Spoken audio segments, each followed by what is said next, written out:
Mas tem como diminuir imposto? Tem. Não tem, assim, ó, candidato que vier aqui, fala pra você que dá pra diminuir o imposto na hora, tá mentindo. É picaretagem. Por quê? Porque o Brasil, a relação dívida-PIB, ou seja, o percentual que a dívida nossa tem com relação ao PIB, que é tudo que a gente produz, tá aumentando muito. Então a gente tá indo pra uma escalada de quebra, de calote. Então a situação fiscal, a situação de grana, de gestão de grana do Brasil, tá muito ruim. Então o que a gente precisa fazer? A gente precisa diminuir os gastos. Quando você diminui os gastos, você consegue suprir as despesas, você contrai menos dívida, você consegue pagar a própria dívida, a curva da dívida diminui. Ao fazer isso, a expectativa de que você vai conseguir pagar suas dívidas, você é um mestre nisso, né? Você está trabalhando muito nessa área de fazer as pessoas entenderem vamos dizer, a própria matemática financeira da própria vida. Se a pessoa, ela se torna um bom pagador, ou ela tem a expectativa de se tornar um bom pagador, ela tende a contrair dívida com agentes que vão cobrar um juros menor dela. Se a perspectiva dela ser um mau pagador, ela vai cair na mão do agiota, que é o único que vai querer emprestar para uma pessoa de alto risco. Essa é a lógica que funciona com o governo. Então, se o governo está com a dívida dele aumentando, a relação dívida-PIB está subindo, significa que ele vai dar calote. Aí para ele conseguir rolar a dívida dele, ele tem que pagar um juros muito alto, senão ninguém quer rolar. E cada vez o buraco fica mais profundo. E aí você entra nesse ciclo. Para resolver isso é só cortando despesa. Então a maior causadora do tanto de dívida que o Brasil tem é o tanto de despesa pública. Exato. Que envolve tudo. Especialmente o que a gente chama de despesa obrigatória. Que seria o quê? Despesa obrigatória são despesas que você não consegue alterar. Assim, o presidente não fala, eu vou gastar um pouco menos agora com isso aqui, com isso aqui, isso aqui. Na verdade, a maior parte do orçamento brasileiro, ela é de despesa obrigatória. Renan, o que é uma despesa obrigatória? Você é obrigado a gastar um determinado percentual, não importa quanto, da sua arrecadação com educação. Não importa quanto com saúde. Outras coisas são direito adquirido. Quando uma pessoa pega uma aposentadoria, ela tem um direito adquirido. Você vai ter que pagar aquela aposentadoria. E ela aumenta a quantidade todo ano. Então, E aí ainda os gatilhos que existem para você fazer as correções dos valores serem pagos também são automáticos. Então, aquele valor sobe e você não controla. Foi um modelo brasileiro estúpido que foi criado. Aí a pessoa vai falar, mas Renan, são nossos direitos. Cara, nenhum lugar do mundo é tão maluco quanto o Brasil. Nenhum lugar do mundo, por exemplo, você corrige... Isso aqui é polêmico, eu vou falar. Isso tira voto, mas precisa falar. Em nenhum lugar do mundo, você corrige o valor da aposentadoria pelo valor do que você corrigiu o salário mínimo. Então você aumenta o salário mínimo aqui no Brasil, você aumenta automaticamente a aposentadoria. Sempre igual. Sempre igual. O percentual que aumenta. Você aumentou R$1 aqui, você vai aumentar... Cada R$1 que você aumenta no salário mínimo são 430 milhões a mais de despesa.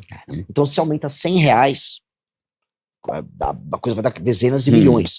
Então, essa trajetória, portanto, ela é uma trajetória que vai aumentando os gastos sem você conseguir controlar. O que a gente precisa fazer é quebrar os gatilhos que vão aumentando esses gastos o tempo todo, que aí essa despesa obrigatória diminui. Que esse é o problema. O grande problema do Brasil é esse. É uma despesa obrigatória descontrolada. E tudo isso é colocado na Constituição. Então, para você mexer na maior parte dessas coisas, tem que mexer na Constituição. Foi um modelo horroroso que a gente criou, que não é igual a quase nenhum lugar no mundo. Eu fui apresentar um modelo brasileiro para um americano que trabalhava com orçamento na Casa Branca. Um jovem brilhante, chama Sam. Brilhante.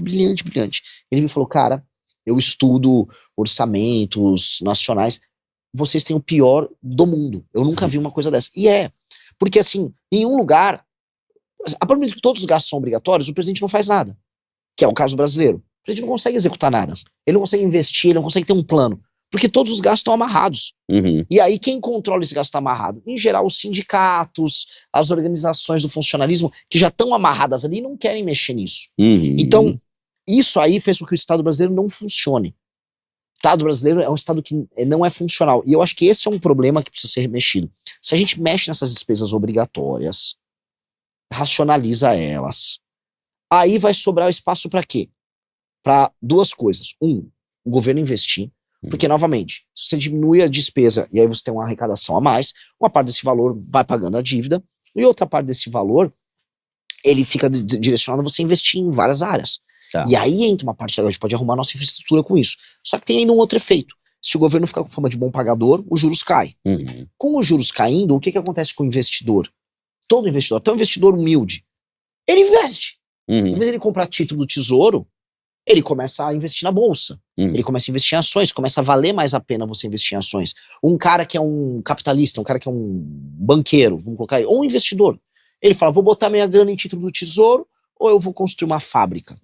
Porque os juros mais baixos permitem isso. Sim. E do outro lado, você consegue também fazer uma curva de queda dos impostos, porque se os seus gastos não são tão grandes e você tem uma economia ficando mais quente, você arrecada mais sem a despesa crescer tanto. Logo, você pode abaixar o imposto. Tá. Que é isso que eu quero fazer. Tá. E aí, dentro disso, que a gente ainda tá na Mas você questão da entendeu o reforma. ponto? Assim, não é Entendi. fácil fazer isso que Eu tô falando. imagino. Sim. Isso aí assim, a gente vai mexer com o interesse de um monte de lobby. E as pessoas vão xingar, vai ficar tudo, não, mas isso aqui não dá pra mexer. Isso não dá porque aqui no Brasil, infelizmente, isso dá muita raiva, cara. Todo mundo quer ser a exceção. Todo mundo quer uma Tudo exceção. contra, né? Todo mundo quer ser exceção. Tipo assim, não, ó, vai fazer essa regra pra todo mundo, mas pra mim tem que ser diferente. Não, pra mim, mas eu sou diferente. E aí ferra tudo. Só que aí você vai ter que ter aquele monte de gente que vai ser a favor da sua ideia também, né? Que é os 300 e pouco lá, né? Que Precisa convencer o parlamento e a sociedade brasileira, e todo mundo precisa entender que se não fizer isso, o Brasil acaba. Sim.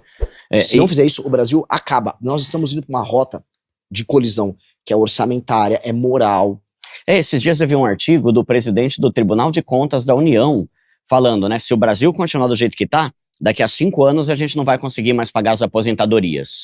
E foi o próprio presidente do TCU que falou isso, né? Olha, é exatamente. Lembra que eu falei da relação dívida-PIB? Que a dívida tá subindo muito? Não vai conseguir. Tá. Vai dar default, vai dar calote. Só que pergunta pras pessoas se elas estão ligando pra isso. Ou pergunta pros políticos. Pergunta se algum dos outros candidatos a presidente, pré-candidatos a presidente, Lula, Flávio, Zema, Caiado, estão falando disso nessa mesma intensidade. Porque tira voto. Não é interessante, tira né? voto. O pessoal quer Tira ganhar. voto, O que eu ganho? O pessoal quer te contar historinha. Entendeu? E no final eles vão ganhar, porque a redução de imposto vai melhorar a vida de todo brasileiro, né? Óbvio. Só que, ó, eu vou dar um exemplo. Vou dar um exemplo de um tema que é espinhoso, ninguém quer falar. Zona Franca de Manaus. A gente gasta por ano dezenas de bilhões com a Zona Franca de Manaus. São dezenas de bilhões. Aí pensei, não, mas poxa, a gente tá com essas dezenas de bilhões ajudando a população de Manaus. Manaus é uma cidade bem precária.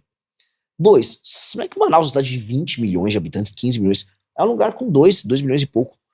Não tem tanta gente assim pra você gastar dezenas de bilhões para você manter aquilo ali. O que a gente está alimentando? A gente está criando um grupo de empresários, empresas que vivem desses benefícios fiscais, ficam multibilionários. Aí vai dar. Não sei se a Coca-Cola ainda tá lá, mas a Coca-Cola tinha operação A, operação de moto, não sei o quê, com uma irracionalidade que não faz nenhum sentido você produzir ali aquelas peças. Nenhum sentido.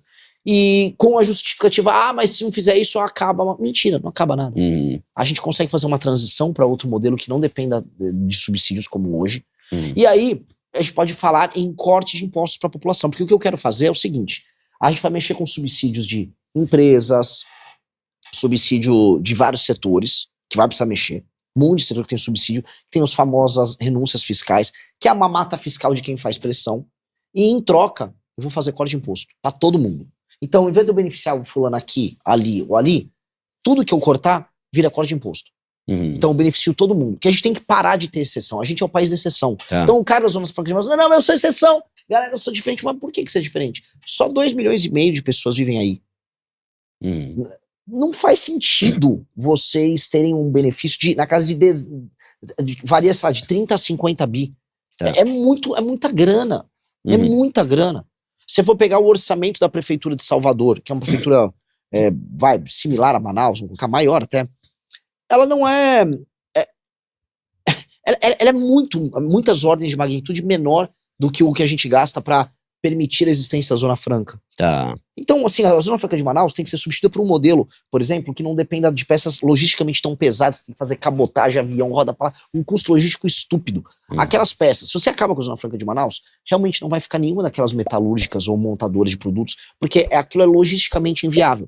Só que você ter toda uma cadeia de produção ligada a farmacêuticos, ligada a produtos oriundos do universo da floresta, os serviços que você pode ter ali, você consegue ter uma economia boa, sustentável, que mantenha bons empregos. O que não dá é a gente gastar tanto pra ter isso. Gostou do conteúdo? Para mais vídeos como este, se inscreva no canal Missão Lab, deixe o like e comente o que achou. Nos vemos no próximo vídeo.